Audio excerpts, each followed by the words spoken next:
Alright, hello and welcome. Today is Thursday, May 7th. We're going to continue our MyAP FRQ series with units 5 and 6. As you know, you'll have a quiz tomorrow, so no stream tomorrow. Monday we'll finish off 7, do some last second things, some touch-ups, of course, and then Tuesday will be our last talk before the AP test, because Wednesday obviously we don't have streams, and then Thursday is your test. So that's that. So things are moving pretty fast. The year is coming to a close. We don't have much time actually. We have less time than I thought originally. So I had to cancel a bunch of stuff yesterday. As a school will start to collect, for seniors at least, they'll start to collect their laptops starting the week of the 25th. And then, well, juniors, obviously, this doesn't apply to you.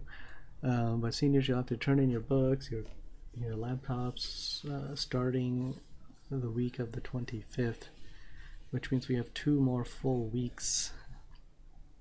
Okay, this led us to change and shift our finals. So AP1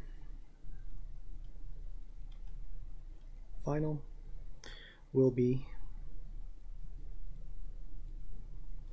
on the 22nd.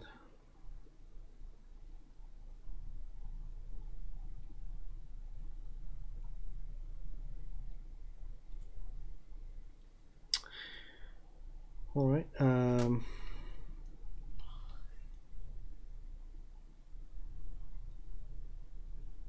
You don't get the whole day. You don't get the whole day.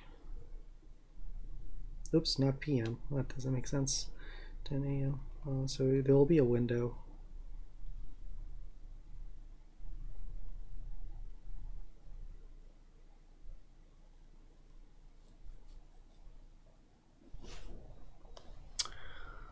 All right. So prepare yourselves. It's technically the last day of testing too.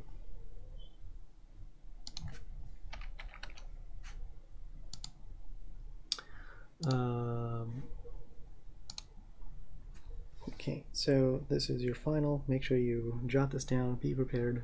It will be everything. And so you'll take your test on the next week, basically, and 1 week from now. We'll do perhaps a little bit of review the following week, and then the 22nd is your final, and then you're pretty much done with AP Physics after the 22nd. The 2 following weeks that we have left is just Q&A and grading, so I'll just be doing grades, and if you have questions you can ask, but no new assignments, no new content, no new lectures or anything. If I can think of other things to do at that time, I will, but as far as the school is concerned, nothing else will be given.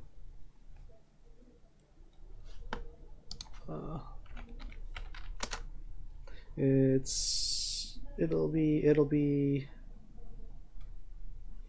both MC and FRQ. Yeah, for all intents and purposes, this is going to be the real AP test. This is the no joke. This is AP Physics Z, and so we got to get a 5 on this one and the AP test to get our star this year. So if you want a star, consider getting 5s on both.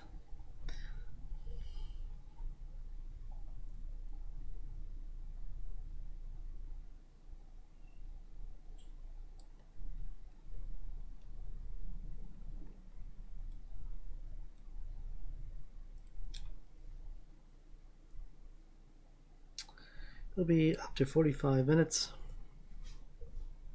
This is the window.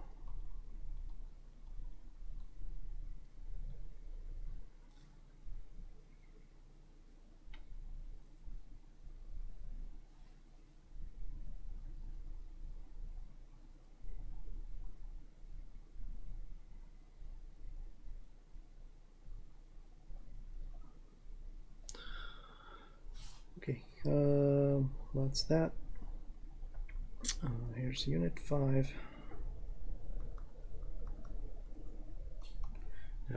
So let us begin. Unit 5-1.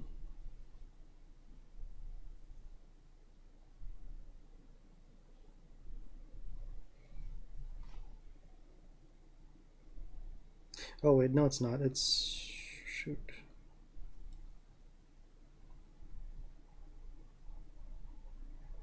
Now the College Board said they would give us the AP results.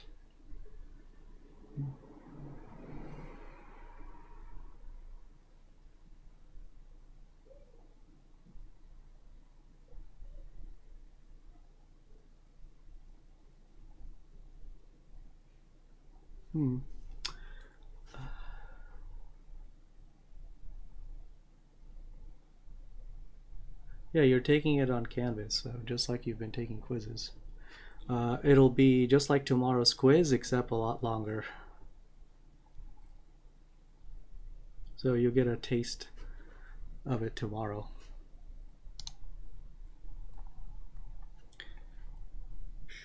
All right, this is a long free response. Solid block X of mass mx may be placed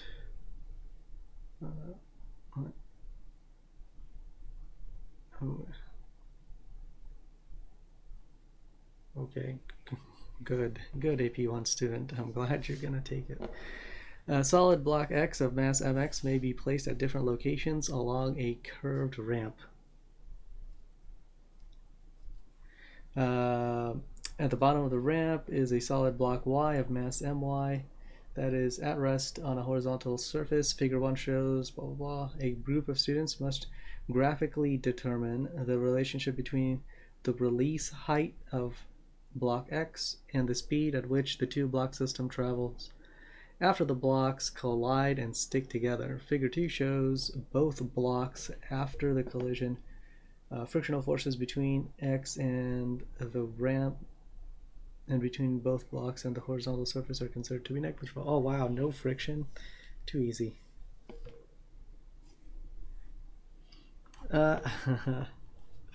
We shall see. We shall see. Let's see. Part A. State the basic physics principles, laws, or equations that students could use to graphically determine the relationship between the release height of X and the speed of which the two block system travels after the blocks collide and stick together. All right, so this is just pretty simple. Well, conservation of momentum would be the collision part, but what is before? Before we have to do peg-lega. So we have two things. Okay, we have conservation of energy.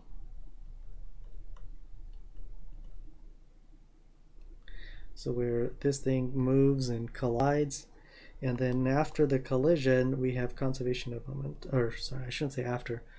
During the collision, or like the instant before and the instant after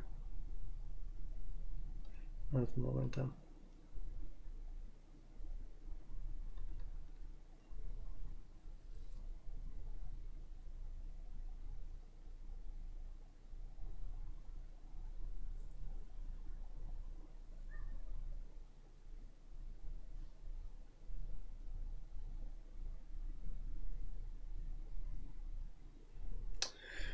All right. Here we are. So those are the two things. Now you can start. Now they did say equations, so start writing equations. Conservation of energy. When you're doing conservation of energy statements, start with the actual conservation statement. And the conservation statement is that the mechanical energy at the start, MEI, is equal to the mechanical energy at the end. So start with the conservation statements first. So for momentum, I would say momentum at the start has to equal momentum at the end. And then from there, so don't skip. Some of you are just writing, straight up the answers or something on your your quizzes and stuff, and they're not going well. So it has to start from the beginning. You know, there has to be a logical flow from the conservation. Then you start doing, you know, energy types. So let's see, the gravitational potential energy. You can call it UG if you want, or PEG. Is equal to the kinetic energy at the end. So PEG 1, kinetic energy 1. So M X G times H must equal the velocity at the end, 1/2 mx vx squared. And then for momentum, it's the first one. So mx vx is equal to, now it's a, was it PIC? I don't know what it's, what did it say? Two block system travel.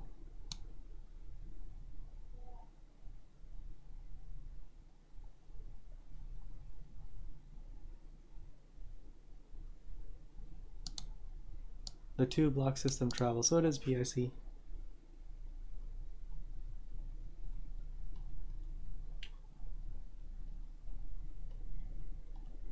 Final. Okay, so if it's a two block system, then go ahead and add the mass.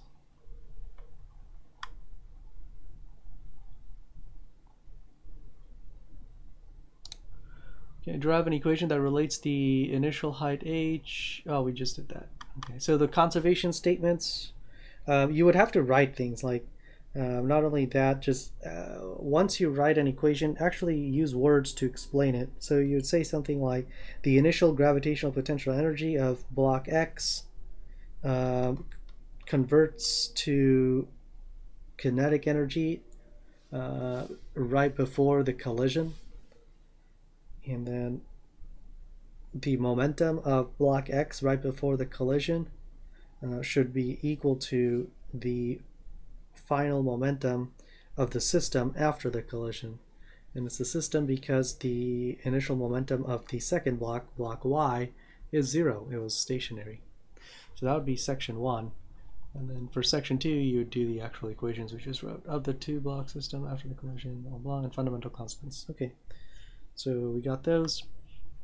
Design an experimental procedure that the students could use to graphically determine the relationship between the release height of X and the speed at which the two block system travels after the blocks collide. Okay, so we have to first combine our two conservation laws to get V final. So notice how the m's cancel. Vx is equal to root 2gh. Okay.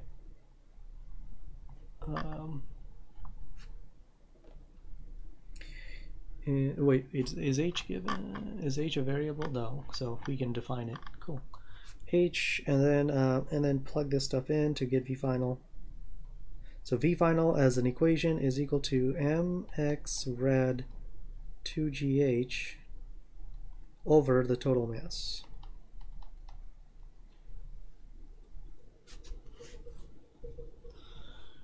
Okay, so there's our equation. So we need measurements so that we can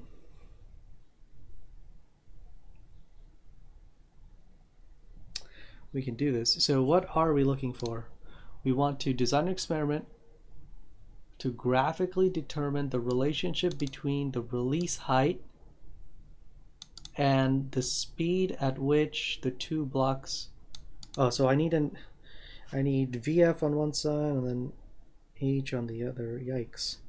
So let's go ahead and simplify our equation so that it looks like it. So by factoring stuff, we get V is equal to mx square root 2g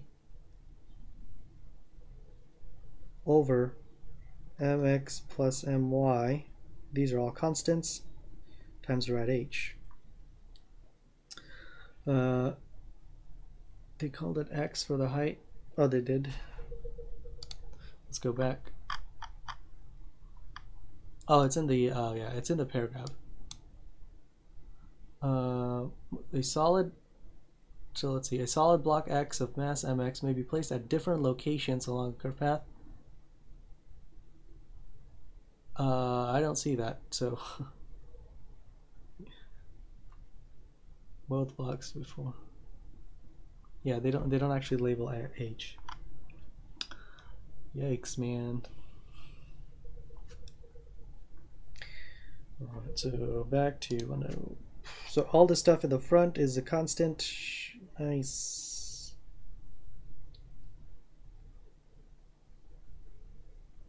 And then we can have a relationship between H and VF.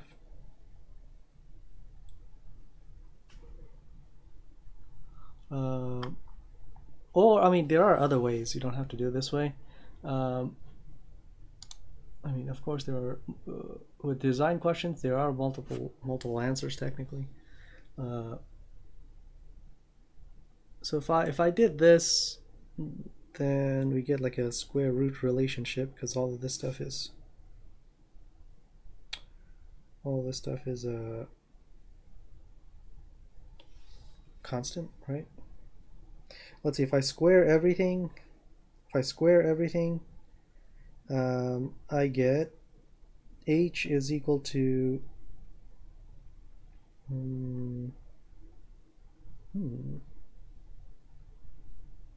mx plus my over mx red 2g squared v squared. So now we get like a so if I square everything and then solve for h, I get something like this. So h as a function of v squared. So now technically h would be your independent variable.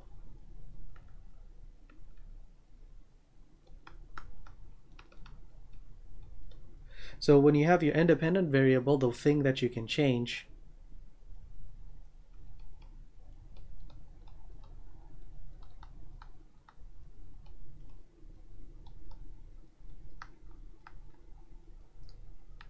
okay, the thing that you can change should be on the x side. So basically serves kind of like your x axis. And then keep your dependent variable, right? The velocity at the end is going to be the dependent variable. Keep, you want to try to keep it on the y side.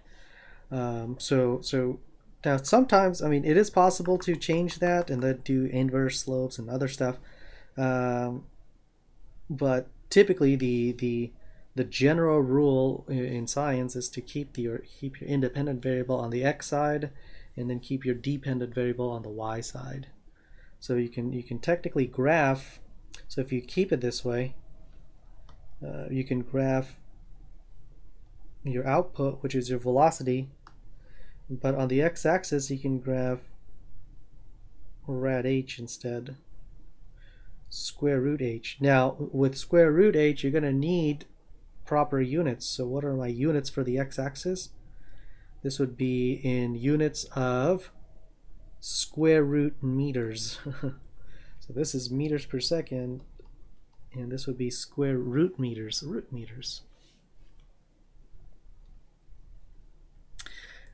Now if you graphed square root h, then your slope is whatever's in front. So this would give you a linear equation. Zero height, zero velocity. And then you get a linear line where the slope is whatever's in the front. Okay, back to the actual question. Quantities to be measured. Wait, do we know what mx and my are? No. Okay, so we are actually designing everything. So, play it safe and actually measure everything that you need. So use a scale to measure the mass of. Let's take a look at our equations. Definitely scale for mass. So, and as you're describing in your procedure section, you want to incorporate the the equipment. Meter stick for height.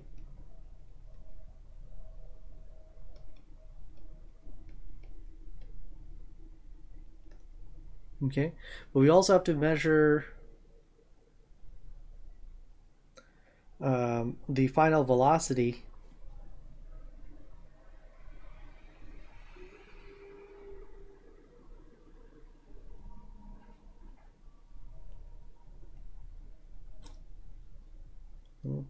How did I know it's linear? Well, if I look at it, this is y is equal to m, the slope, times x, right? Y equals mx. This is slope-intercept form where the intercept is 0 plus 0.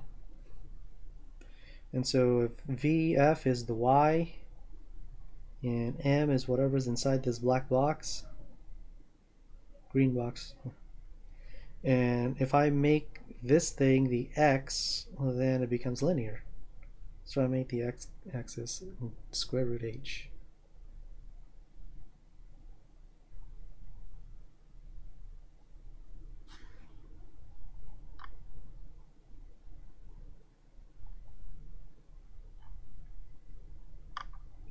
All right. I need some sort of distance traveled per time or something. Stopwatch, or you could use any equipment, right? So you are allowed to design it. So why not use Logger Pro? Let's use a motion sensor to get the velocity. So notice how we have a ramp system, right? And we know that the two blocks will move together. So let's set up a motion sensor here.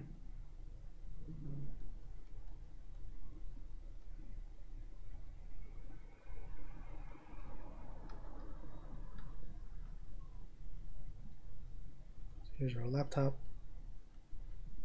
trackpad, keyboard. And so we're using the motion sensor, we could get the velocity as a function of time. Use motion sensor to get velocity.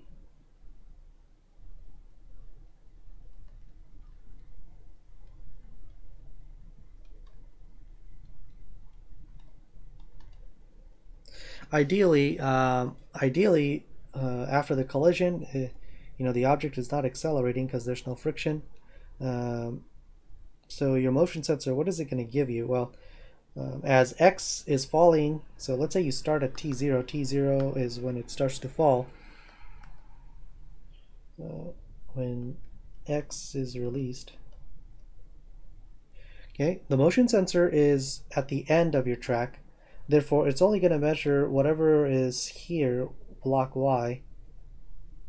So originally it's 0, 0, 0, 0, 0, and then it takes some time for x to come down the ramp, and then the collision happens, and then it accelerates, something happens, and then it'll stabilize and move with a velocity. Oh wait, now if I did this wrong. If you have the motion sensor on the right side like this, and the object is going towards the motion sensor, then it gives you negative velocity. When you go towards the motion sensor, it's negative. So you're going to get a quick burst of acceleration, and then it should stabilize at some negative value. The negative just indicates that it is moving towards the motion sensor. You can always take the magnitude to apply it to your equation.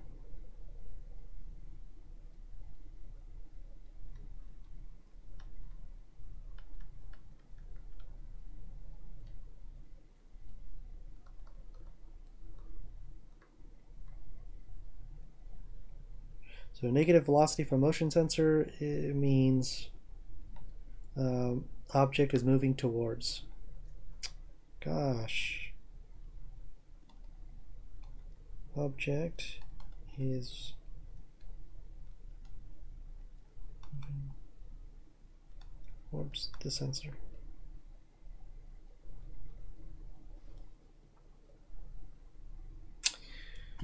Okay, did we talk about everything we need to? Describe the overall procedures, blah, blah, blah. You guys can do that. Okay, so now we have some data. Oh, whoa, it's not PIC. Look. Students repeat the experiment but replace both block X and Y with W and Z as shown. W and Z, now it's a complete transfer, really. The last maybe. We have to figure out if the energy is conserved or not. When the experiment is conducted, the students observe that the blocks do not stick together as shown in 4. The student predicts the speed of block Z after the collision by assuming that the collision is perfectly elastic. So when it's perfectly elastic, and are the masses the same? We don't know if the masses are the same. Oh, you can tell based on the fact that W is moving. So here's a cool tidbit. Right, if it's a 1-to-1 and the masses are the same, it'll 100% transfer the entire momentum from one object to another. But when they're slightly different, then you're going to have some carryover. So the fact that W is slightly moving, I mean, it's close. Actually, here it's 0. It's almost negligible in difference. So the masses are almost negligible. I should say the difference in the masses is almost negligible. But, we want to use MZ and MW. When the experiment is conducted, the students observe that the blocks do not stick. Okay. They then collect data about the actual speeds of both blocks immediately after the collision. Okay. Why does the predicted speed of Z after the collision not agree with the actual speed of block Z after the collision? What?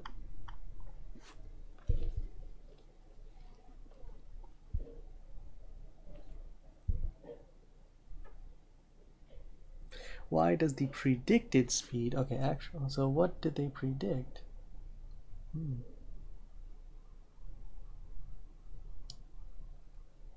Oh, maybe I should highlight this. There we go. Well, they assumed it was PIC. Oh, sorry, I shouldn't say PIC. They assumed that it was elastic. So perfectly elastic means all of your energy is conserved.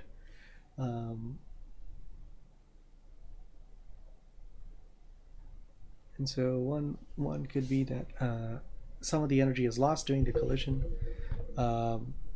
Right? Just take a look at the data. The actual, right, is always less than what they predicted. 1.6, 1.98, 2.11, 2.43, 253, 271. Okay. So the fact that, you predicted more, but you're actually getting less, means that you're losing stuff. So obviously, when you assume that it's perfectly elastic, you get 100% of your kinetic energy, and you don't, then that means some of your kinetic energy was lost due to heat and sound and vibrations. All right, good. I guess that's it. All right, question 2. Bouncy ball.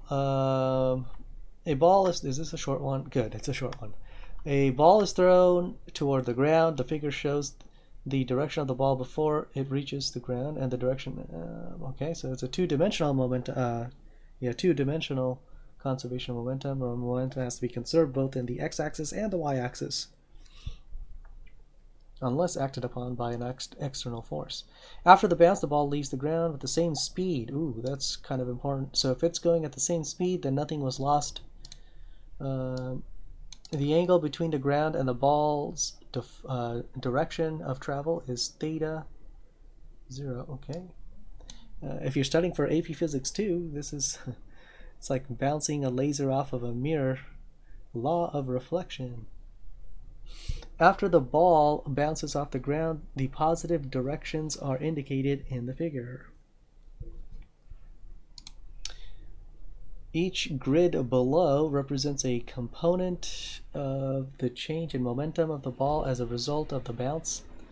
On each grid, draw a vector arrow to indicate the direction and relative magnitude of the change in momentum of the ball as a result of the bounce. If there is no change in momentum for a given component, write no change. Oh my gosh. All right, so there's this ball, it bounces, energy is conserved. So this grid stuff represents a component of the change in momentum, not the actual momentum, but the change in momentum. What do we call that, chat? What is a term? What is the term for the change in momentum? Starts with an I. Starts with an I.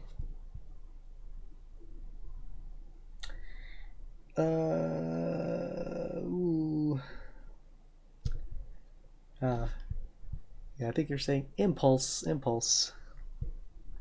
Yep. Good, good. So this is the impulse. So on the grid below, the components of the impulse of the ball. So let's take a look at the impulse. What is the impulse? Well, based on the fact that the theta is the same, notice how the x component of the momentum remains the same, right? What is the x component? Well, let's go back to here. So here's our ball. It bounces.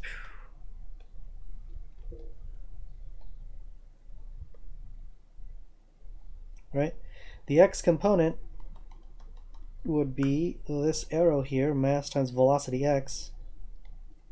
And you'll see that because the angles are the same, that means the final momentum is equal to the initial momentum in the x. So therefore, there's no change in the x-axis. Whereas the y-axis, there is a change. What's the change? Well, originally it was going downwards. But afterwards, it is going upwards. So there's a huge change. It's 2 times. Okay, so what is the change? Delta Py. Well, it's equal to Py final minus Py initial. And so the final momentum in the y-axis would be mass times velocity in the y-axis, and the velocity in the y-axis is sine of theta. And then now it's minus, but the actual y value is already negative. So if I use theta again, remember theta, sine of theta is going to give you a positive number. So I have to manually insert this negative sign. Or you could always measure the angle going counterclockwise from 3 o'clock. So if you always measure the angle from 0 degrees going counterclockwise, then you don't have to manually insert the negative sign. Mass times velocity times sine of theta, so it's 2 times.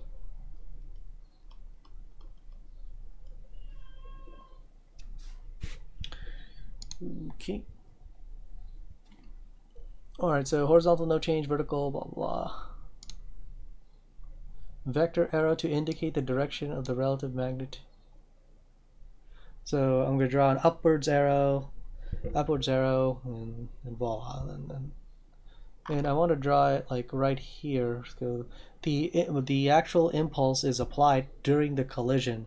So at the collision site, right here is where the impulse is applied, and the direction of the impulse is upwards. That's what's going to change the direction of the momentum, the impact force, that is. And the impact force F also has the same direction as the impulse itself. Remember, impulse is a vector, and so is F, the force, the impact force. And you can use impulse momentum theorem to get the force.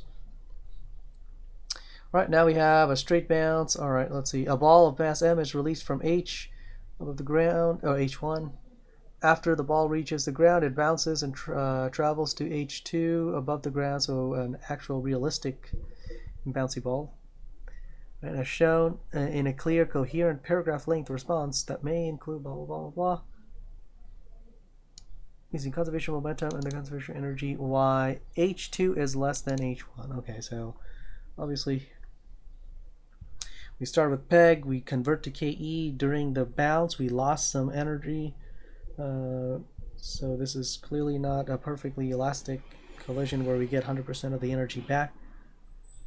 We know that the kinetic energy final should equal the final gravitational potential energy, and the fact that the two gravitational potential energies are not the same from H1 to H2, that tells us that during the collision we lost energy. Momentum is still conserved, whether we lose kinetic energy or not. Momentum is still conserved, however, the kinetic energy is not. So we turn and then talk about how it turned into heat, sound, and vibrations. All right, so that's that. Let's go to Unit 6.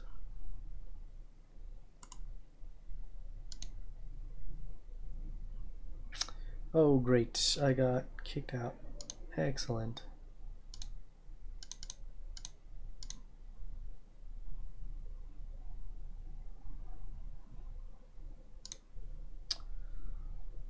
All right. So here is Shin. Pendulums. It's a long one. Uh-oh. In a physics lab, a group of students are provided with a sphere of unknown mass, a roll of string, a ring stand, and measuring devices that are commonly found in a physics lab. The students must graphically determine the acceleration due to gravity near Earth's surface by putting a sphere into a... Okay, so we've done this, using pendulum to find G. Things that you should know. Period of a pendulum is 2 pi square root L over G, right? And so to solve for G, let's see, G is equal to, if I need to divide, but I need to square it, so L over square of T over 2 pi squared.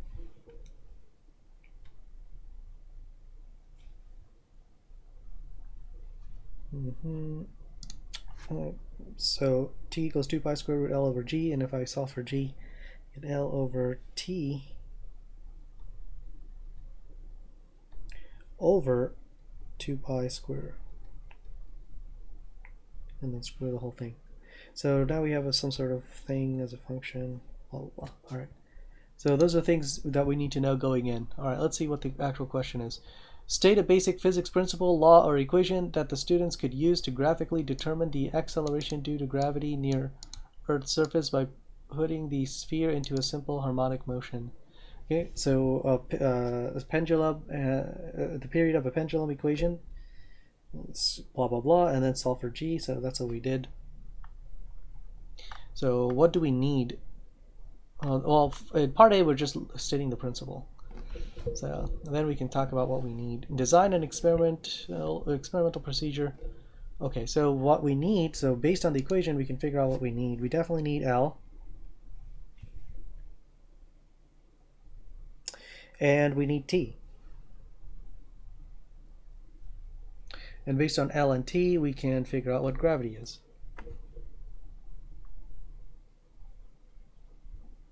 Well, we can't just do it once, right? Just like our pendulum lab, we need multiple L's, and then measure multiple T's so that we have multiple, trials. So wait, I said that wrong. Did I say that wrong? In addition to the multiple L's, you would need multiple trials. That's what I meant. Remember, trials is where you do the same thing over and over again, and then when you change your variable, you're actually taking a new data set. So for each data set, you want multiple trials of each. Okay. The table below, so what do we need? We need to measure L. We need to measure multiple L's. And to measure the period of a pendulum. Now define what the period of a pendulum is. For pendulums, remember they swing back and forth. One period is one full revolution, and so for a pendulum, it is, if you do it from the middle, it would be, you have to double back. So if you start from the middle, you have to go to one side, then go back to the middle, go to the other side, and then come back to the middle. 4 amplitudes. If you start from one extreme, that's probably the easiest way to do this. Then you can just go all the way to the other side, and then come back. So this is, this is a one revolution. Again, it's still, if you can see how it's 1, 2, 3, 4, it's still 4 amplitudes in distance. The displacement is 0.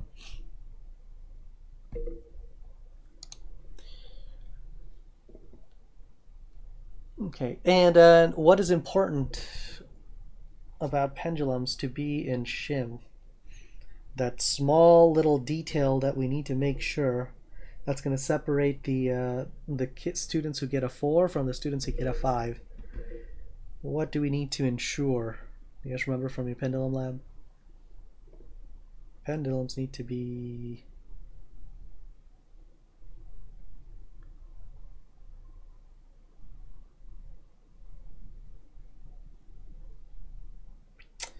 okay. Well, I guess I'll give it to you. It's the small angle approximation.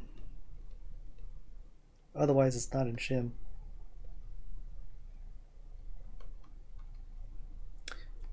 Small angle approximation. 15 degrees. Yeah.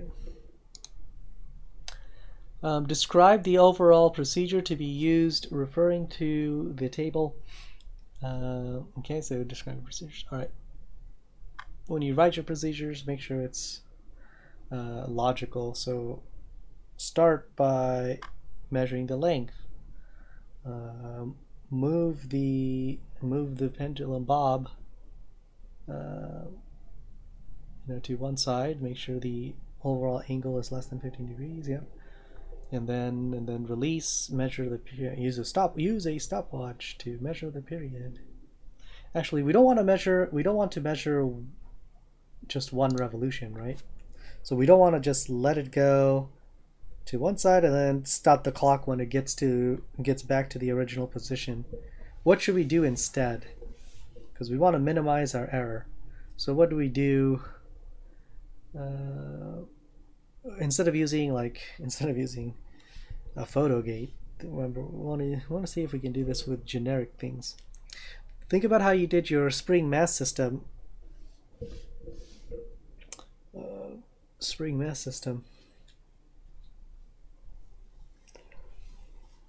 Well, what we could do is allow it to go back and forth a couple of times, assuming it doesn't lose as much energy. So let it go like 3 times or 4 times, and then divide the total time by 3. Total by 3 equals period t. Should use t. T total divided by 3. So measure for 3 revolutions. I should say cycles. Okay, so if you do this, then there's less error. So we let it go back and forth a couple of times, measure the whole time, and then divide the total time by how many revolutions. That should give you your average period. The student must graph the data that they have collected so that they can determine the acceleration due to gravity near the Earth's surface. So now we want to use the graph to find g. So the goal is to get g as a slope or something. So let's get to it. So let's see, t squared over 2 pi times g is equal to L.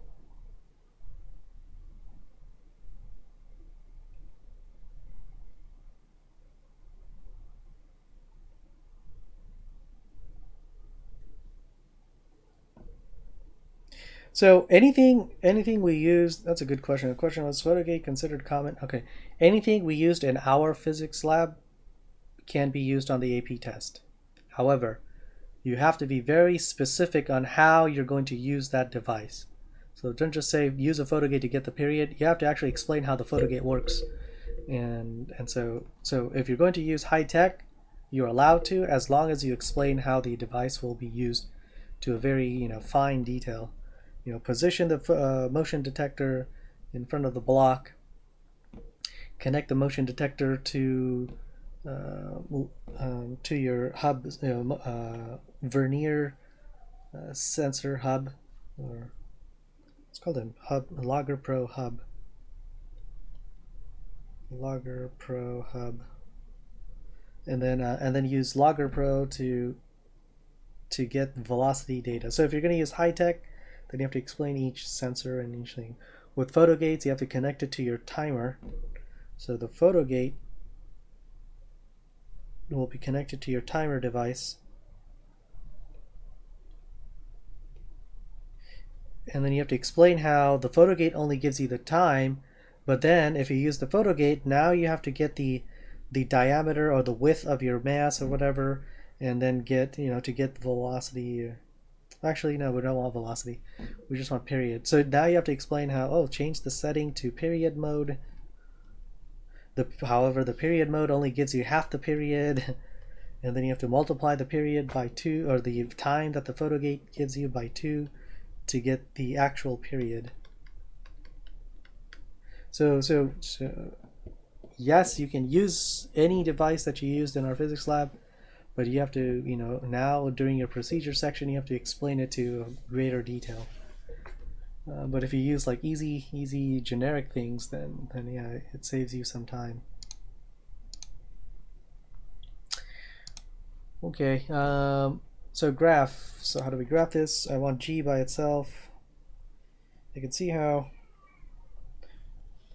I get, what do I get? L is equal to G over 2 pi times T, I should say 4 pi squared. 4 pi squared. L is equal to G over 4 pi squared. There we go. Times T squared. So as you can see, this will be your slope if you graphed L by T squared. But T is technically your dependent variable, right? T is your dependent variable. So typically, if you do it the common way, you would get the inverse slope. So if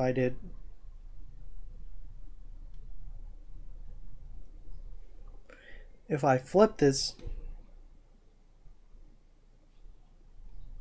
I don't like this. Let's use a thicker font. There we go. So T squared is equal to 4 pi squared over G times L. So if you flip it, so in this pink mode, you would have T squared on the top and L on the bottom.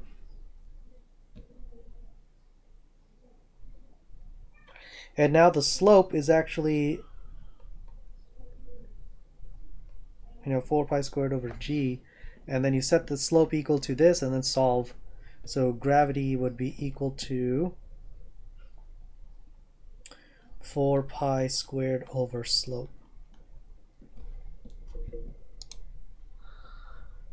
All right, this here to determine the slope of the line is m, and to derive the equation that can, we just did that. All right, here we go. In a second experiment, the students attach a sphere to a string such that it undergoes simple harmonic motion between x, y, z. All right, sphere's maximum displacement, okay. Y is in the middle. As the sphere swings along its arc, a student cuts the string at point Z. Wow, okay, so imagine doing ball on a string during UCM Fun Day, and then you're letting go of the ball at position Z.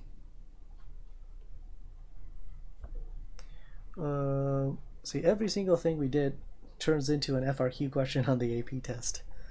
As the sphere swings along its arc, a student cuts the string at point Z. Predict the motion of the sphere after the string is cut in terms of the sphere's displacement, initial speed, and acceleration. So this is, ball on a string. Classic.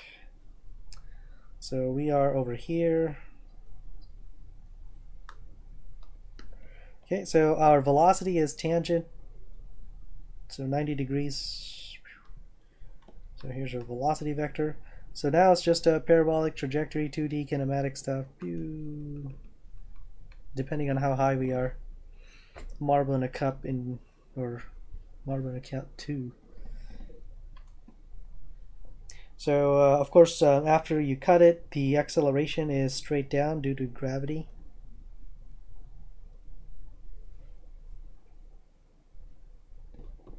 Velocity is at an angle. And it follows a parabolic trajectory and all that good stuff. All right, number 2, it's a short question. Yay, it's a short question. A block of mass 0.4 kilograms on a horizontal surface is attached to a horizontal spring of negligible mass. The other end of the spring is attached to a wall, okay? And there is negligible friction between the block and the horizontal surface. All right, so it's a spring mass system. Great. The center of mass of the block is stretched to a horizontal distance 0.25 beyond its equilibrium position and released from rest such that the block spring system undergoes simple harmonic motion. A graph of the spring potential energy S as a function of the horizontal position of the center of mass is shown. The positive direction is considered to be to the right. All right, so it's just simple harmonic motion going back and forth, left and right. 0 is the direct middle, so you have the least amount of potential energy. You have 0 PES, therefore you have maximum K. Well, let's dissect this a bit. So things you should know. Ooh, whoa. Wait, what happened? Oops. Okay. So if you have potential energy graph, PES, of course here at 0 PES you would have max KE, and then at maximum PES you have 0 KE. OKE. Alright, that's all good. Let me sit properly. I have like my knees on my desk and I'm like sitting all weird. I have the worst posture. I miss my chair. I want to go back to my classroom.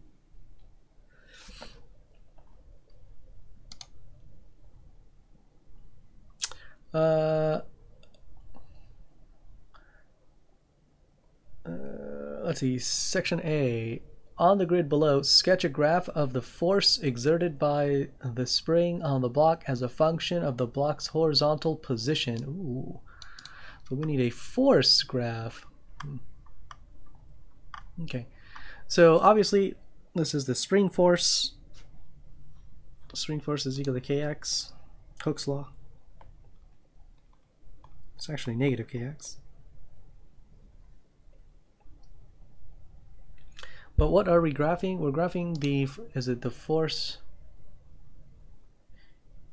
exerted by the spring on the block. By the spring on the block. So yeah. So by the spring on the block would be negative kx, meaning when the block is to the right, the force is actually to the left. And so on. Alright, so what does that look like? It's like a absolute value graph.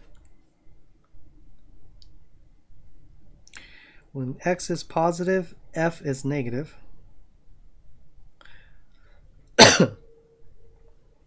When x is negative, f is positive. Oh, it's not an absolute. Absolute value is an upside down v. It's just a straight line.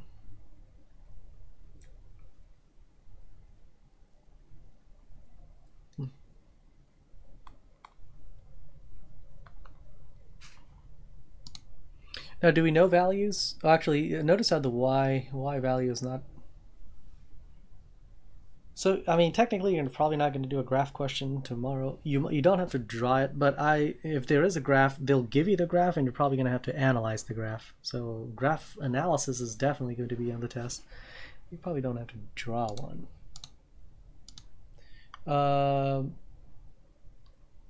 Okay, so the maximum so we know that we stretched out 0.25, so 0.25 is the maximum stretch. So our max value for x will be at 0.25. Do we know k? We don't know k. Okay, calculate the period of oscillation for the block spring system. Whoa, so how do we get k? Well, the k is the slope. How do we get the slope? Let's see. We know what the potential energy is, and we're going to set the potential energy equations, and then we can solve for it, right? So what is PES? PES, elastic potential energy, is equal to 1/2 kx squared. So at maximum PES, we've stretched it about at x max. So k is equal to 2 times PES max divided by xmas squared. Hey, it's xmas squared. All right, x max squared. If you say it fast enough, it turns into something else. A new block of mass 1 kg is attached to the spring. The center of mass of the block is stretched to horizontal, so same distance beyond the equilibrium position and released from rest. The grid below represents the kinetic energy of this new block system of the horizontal position. Okay. Sketch the curve of the kinetic energy. All right, so if I stretch it the same amount with the same spring, right? We're just changing the mass, but the same spring. Notice how the PES energy does not change because the spring is the same and the stretch is the same. Okay, so it's going to have the same amount of maximum potential energy, and this maximum potential energy will turn into the maximum kinetic energy. Okay, so if we have a U-shaped graph like this, a U-shaped graph for PE, then recall that KE would be the opposite. So PU, yes. Oh man, I didn't do it right, but oh well. But use some value. It looks weird because my my fabric of space-time is slanted. My x-axis is slanted. Okay, so it's an upside down parabola. All right. Oh, that's it. Yay, we're done. Okay, well, so that's end of Unit 6. We have Unit 7 left. I suppose we can finish it off on Monday. Tomorrow you have your quiz, so no stream. Continue to do your MyAP. Seniors, make sure you get your MyAP done before the I don't know, Labor Day weekend. I mean, technically, if you have your own computer, you can always go on Canvas, right? It's just to make sure that if you do turn in your laptops and you don't have access to Canvas, then yeah, please get all that done. Finals on the 22nd. All right. Thanks for tuning in. I'll see you next time.